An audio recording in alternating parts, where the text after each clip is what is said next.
Adamastor.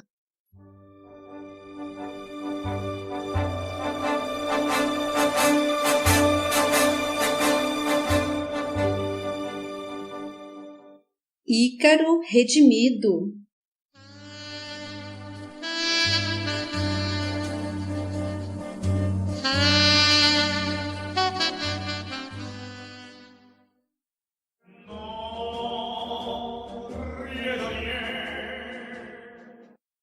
Capítulo 28.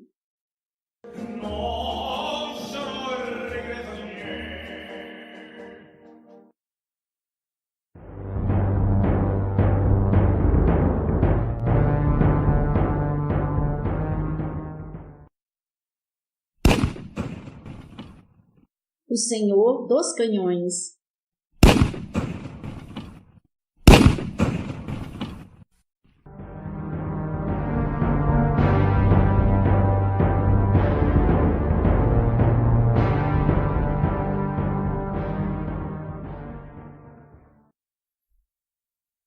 Uma fulva cruz, flamejando chamas vivas, subitamente emergiu de suas reminiscências, ardendo no alto de uma grotesca e pequena igreja, e podíamos ouvir, nas minúcias de sua projeção telemental, o crepitar do fogo que se apressava em consumir o símbolo do crucificado na terra. A imagem parecia poderosa o bastante para impressioná-lo, pois de imediato converteu os olhos em poços de lágrimas candentes.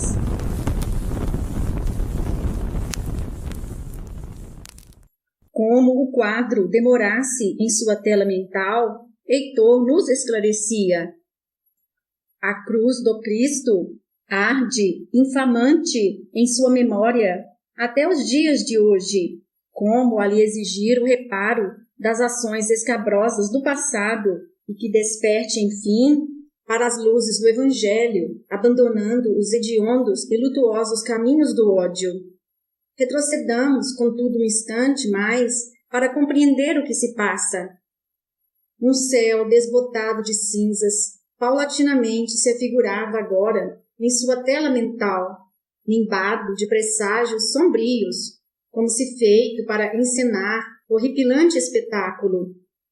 Ele conduzia uma carroça de lenha, sem dúvida, para alimentar suas vorazes fornalhas, quando subitamente divisou ao longe copioso novelo de fumaça, alarmando o constrito horizonte de inesperado assombro. Seu semblante se tingiu de sobressalto, sofreando seu animal de inópino, para em seguida chicoteá-lo, atiçando-o na caminhada. A estrada, enlameada pela neve que se derretia, pronunciando o final do inverno, exigia esforço do animal, fazendo-o avançar com vagar, apesar das chibatadas que estalavam forte em seu dorso. Impaciente, deixava enfim o veículo para correr ao encontro da vila, tomado por imenso desespero. Podíamos ouvi-lo tréfego e ofegante, ansiando atingir o seu destino. Alguns poucos amigos, ocultos pelos arbustos ressequidos das imediações, acorriam assustados ao seu encontro. Não havia a menor dúvida do ocorrido. A aldeia, em sua ausência, havia sido atacada. Os malditos ingleses! Proferiu Alberto entre dentes, oprimido pelo ódio que emergia dos recessos infecundos de seu coração. A cena que agora se delineava em sua mente era estarrecedora. Corpos estraçalhados atirados por todos os cantos, em meio ao fogo que consumia os casebres, completavam o triste cenário. Gritando desesperadamente por Constança, debruçava-se, enfim, sobre uma mulher com o crânio esfacelado, que adivinhávamos a esposa, trazendo ainda jungido ao colo o corpo dilacerado de uma criança com os cabelos de ouro encaracolados de sangue vivo. Seus ajudantes, espetados em lanças, agonizavam nos últimos suspiros de vida, O filho morto trazia o tórax retalhado e de seus lábios abertos parecia ainda ouvir o grito de socorro, enquanto os olhos esbugalhados se afiguravam fixados em imenso pavor. Gritando desesperado pela filha que não via, procurava por todos os lados para em seguida ouvir de um jovem ferido que os facínoras a haviam levado. Os bárbaros a sequestraram para seviciá-la. Concluía entre gritos e grunhidos, em frêmito de execrável fúria e monstruosa indignação, domando-lhe todas as fibras da alma.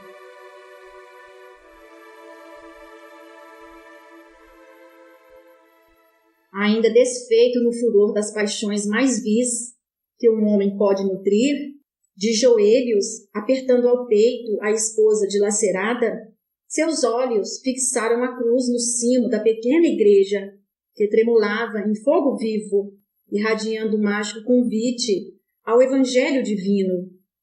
Em meio às caóticas forças do ódio que atiravam sua alma em verdadeiro inferno, parecia ouvir no hino da consciência o brado divino, convidando-o para o bem, único caminho para que aqueles tétricos espetáculos fossem banidos do planeta. Um anseio de paz lhe tomava de assalto a alma, porém a veemência da ira, assenhorando-se de toda a sua capacidade de discernimento, aniquilava a mágica atmosfera que o limbava, provinda de entidades elevadas, conduídas daquele homem macerado pelas barbáries das mais frementes paixões que assolavam a terra de incontidas maldades. Agora a fulgente sanha dava lugar à consternação e as lágrimas abundavam em seus olhos, desfeitos em imenso burel de desolação. Aquele homem rude era capaz de chorar e lamuriava um vagido ruidoso, feito animal ferido, entre brunidos e urros. E logo o víamos, regado por fina chuva, que caía espargindo terrível frio, abrindo as covas para enterrar o que lhe restara da família.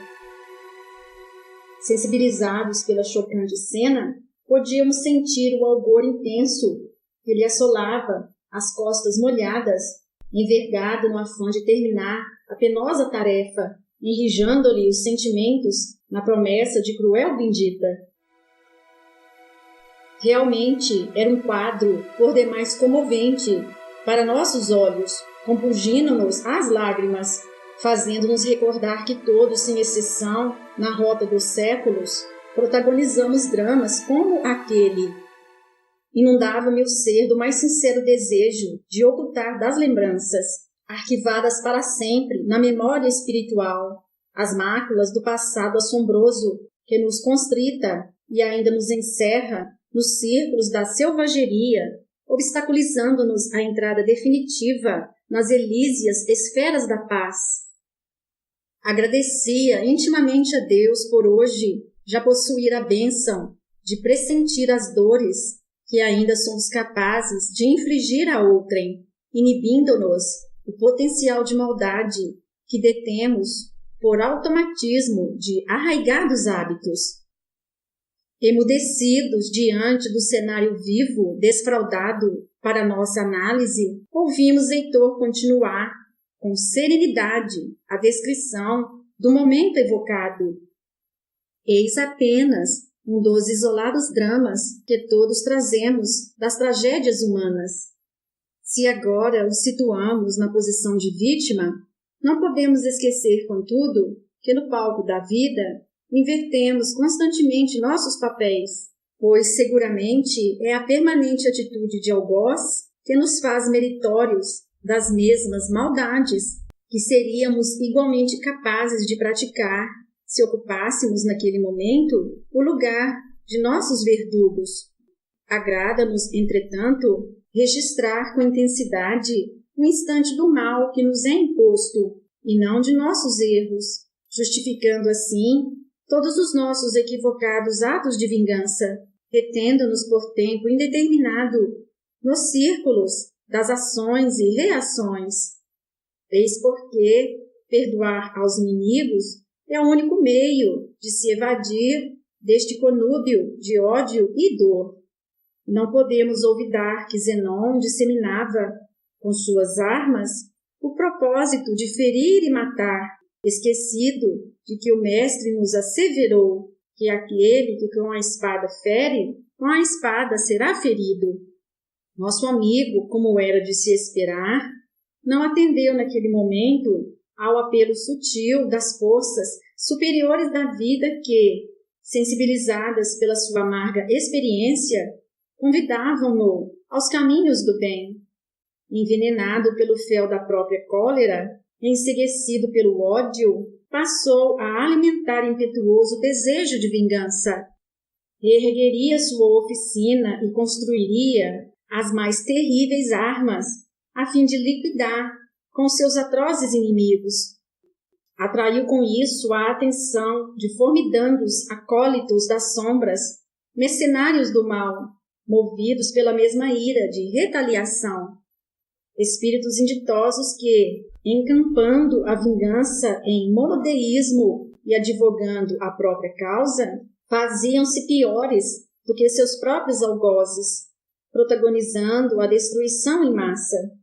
Consorciando-se-lhes por identidade de intenções, colocou sua inteligência e habilidade a serviço de seus nefandos propósitos, sem compreender que a parceria lhe traria graves danos ao destino, comprometendo-lhe a felicidade por longos anos. Empenhado ativamente na ideia fixa, guiado pelos cicerones das trevas, terminou por desenvolver realmente o mais admirável e funesto instrumento de guerra daqueles febricitantes dias e que dominaria os campos de batalhas pelos próximos séculos. Zenon, queridos irmãos, inventou nesta época o canhão. Realmente podíamos vê-lo agora em sua tela mental, empenhando na confecção de uma grande peça de ferro fundido, à semelhança de um longo cilindro. A um leve gesto da destra de Heitor, Alberto, sem conseguir ainda deter o fluxo das emoções afloradas em profusão, tornou parcialmente à superfície da consciência, emerso do sono hipnótico.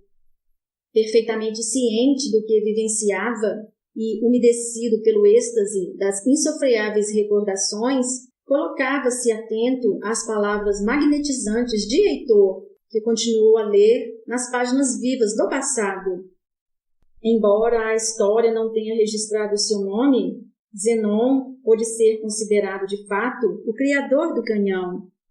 No século em que se desenrolavam as cenas vivas sob nossos olhos, já se conhecia a pólvora, trazida da China, que era então utilizada em um instrumento rudimentar, a bombarda, construída com tiras de ferro, presa por aros, da mesma forma como se fazem os tonéis. Através de pequeno furo, o ouvido se introduzia um bastão de metal ao rubro, inflamando a pólvora depositada no seu fundo, que, explodindo, arremetia pedras aos inimigos.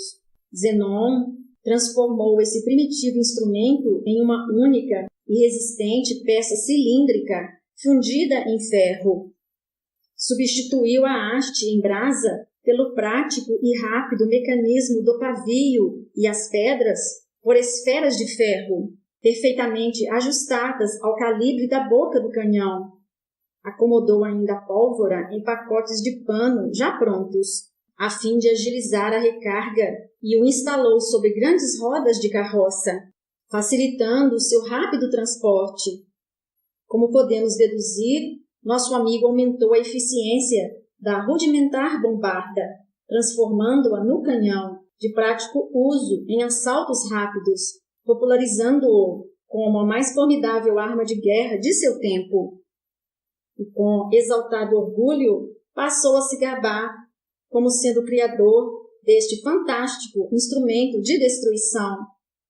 Tornando-se famoso em sua época, dedicou o resto de sua vida à fabricação exclusiva de canhões, armando incontáveis exércitos e navios de combate. E, de fato, os franceses venceram os ingleses na decisiva Batalha de Castillon, pondo fim à Guerra dos 100 Anos, graças aos seus poderosos canhões, consolidando sua vingança. Estava inaugurada a Guerra Moderna, meus amigos, e os enfrentamentos humanos nunca mais seriam os mesmos. Eis onde se posicionou nosso estimado Alberto. Transformou-se no pai das armas de fogo e comprometeu-se com as guerras, algemando-se ao peso de grandes responsabilidades e associando-se aos maiores dramas que o homem de nossa era pôde engendrar para si mesmo. Compreendíamos naquele instante, com a lucidez que a lógica da vida nos ensina, os fundamentos das culpas de Alberto, relacionadas ao uso do avião na guerra, mas não era ainda a hora de entretecermos considerações a este respeito, pois o benfeitor, consternado diante das amargas recordações, prosseguiu, conquistando significativa fortuna com o comércio de seus admiráveis canhões. Zenon estabeleceu-se em um pequeno castelo em Valenciennes, onde constituiu outra família, fundamentando, de fato, a genealogia dos Dumont. Sempre em contendas com aqueles que lhe invejavam as regalias conquistadas junto à corte dos nobres, terminou por morrer em luta contra salteadores que lhe invadiram a residência, atraídos pela grande riqueza acumulada. No plano espiritual, como era de se esperar, precipitou-se nas regiões excruciantes que retém aqueles que, após a morte, encontram-se com o próprio ódio que transportam na alma. Enlameado com o equivocado escopo das vítimas que empreendem a maldade para fazer valer a própria justiça, ainda insaciável no desejo de honrar os familiares barbaramente assassinados, juntou-se de fato a pleiade de justiceiros das trevas, com os quais já se achava unido, transformando-se naquilo que realmente pretendeu durante toda a vida, o grande vingador, em grave rebeldia contra as leis divinas do amor.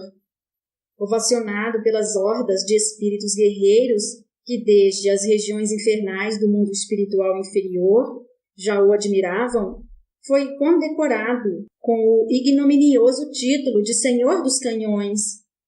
Consorciando-se com suas execráveis intenções, se fez presença altaneira nas plagas dantescas, respeitado e disputado pelos assecras das sombras e conselheiro de guerra dos déspotas dos exércitos umbralinos.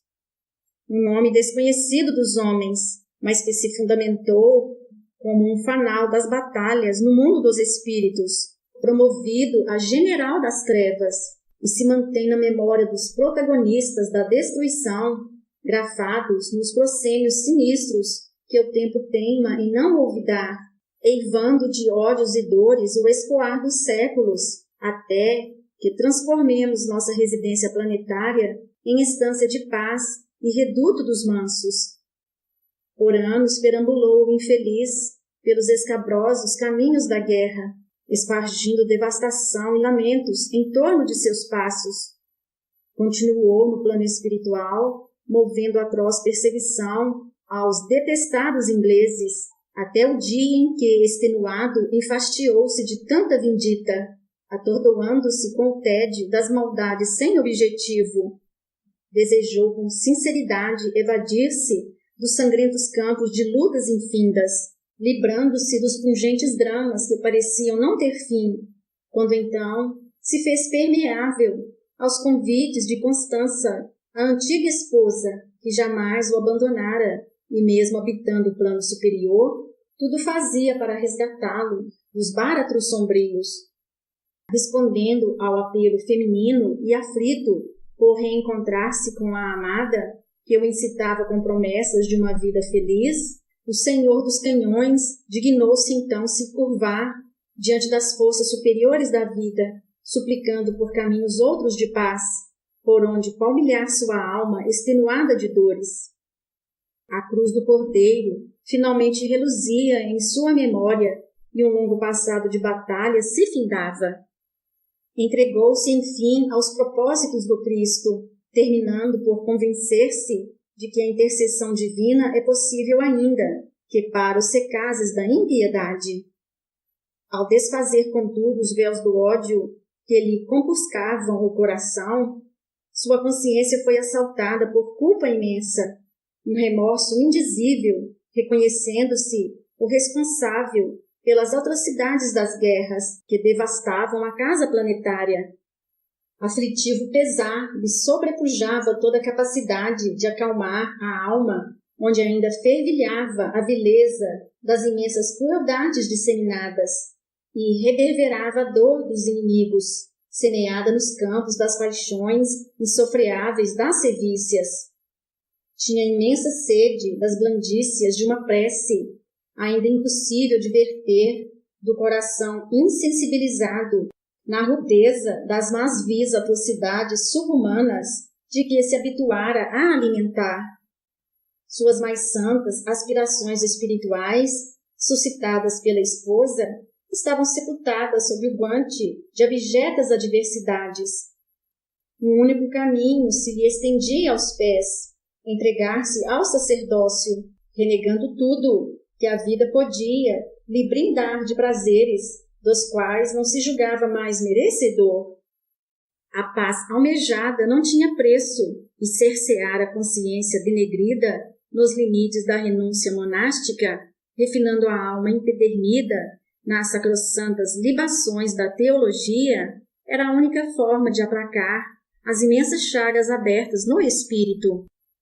Implorou assim a direção da vida, o ingresso nas lides sacerdotais, e a vida complacente respondeu, proporcionando-lhe a experiência requisitada, acomodando-o nos infinitos ensejos que sobejam na lei para a redenção do espírito caído.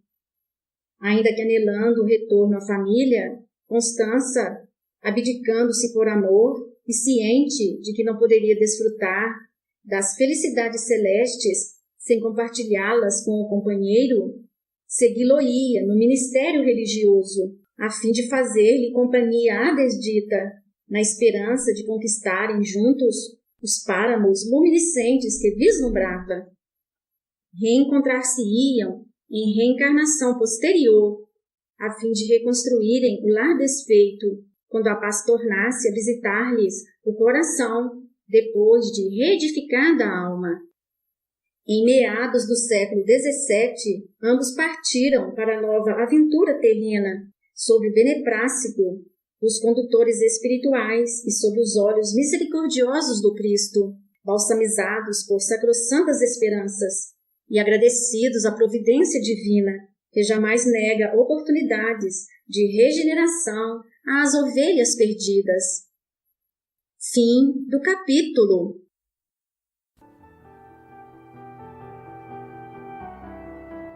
E ele lhes propôs esta parábola, dizendo: Que homem dentre vós, tendo 100 ovelhas e perdendo uma delas, não deixa no deserto as 99 e vai após a perdida, até que venha a achá-la?